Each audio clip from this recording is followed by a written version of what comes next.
With so many supplements on the market, it can be tough to work out which are worth it, and which are just a load of hot air.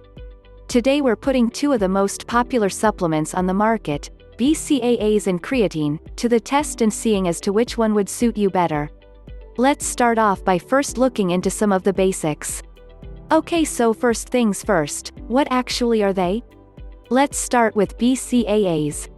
BCAAs, or branched chain amino acids, are made up of three essential amino acids: leucine, isoleucine and valine. Essential amino acids are amino acids that cannot be produced by the body, and therefore we have to get them from food, such as meat and cheese, or supplements. According to some research, combining BCAAs with your resistance training can help increase muscle mass and fat burning, encourage hormonal balance and help with muscle soreness and recovery. Creatine, or creatine monohydrate, on the other hand, is made from two amino acids, arginine and methionine.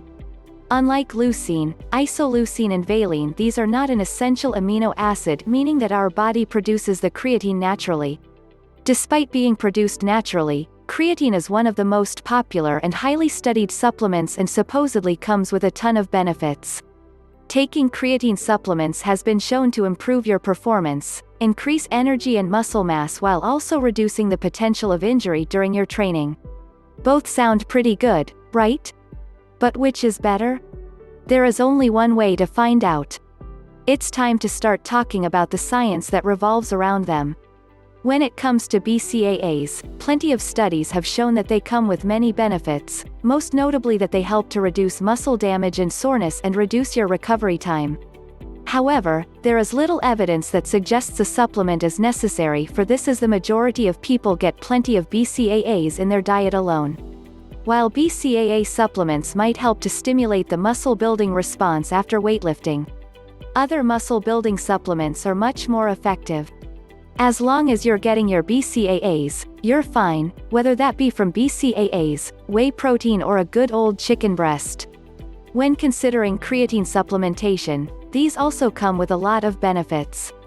Research shows that creatine can increase muscular force, power and mass while also helping to reduce fatigue. One study showed that the use of creatine supplementation while resistance training increased muscle strength by 8%. However, it's not all good news. Creatine loading can lead to initial weight gain due to water retention in the muscles. Plus, without sufficient water intake, stomach cramping can occur, so you must make sure that you're staying hydrated. So, which is better? Neither BCAAs nor creatine supplements are necessary to smash your workout. However, they do both come with benefits. For those with low protein intake, BCAAs can provide an affordable, low-calorie and easy way to promote muscle protein synthesis. Creatine, on the other hand, can help provide rapid energy and functions more for strength building, may be the choice of those of you who are powerlifting, for example. So, unfortunately, there is no clear-cut answer to the question which is better. Even science is torn on this one, and the truth is, it is very much dependent on your goals. It seems like the battle of the supplements when it comes to BCAAs vs creatine has yet to be won. And that's about it for this video. If you found value in this video, do consider liking and subscribing.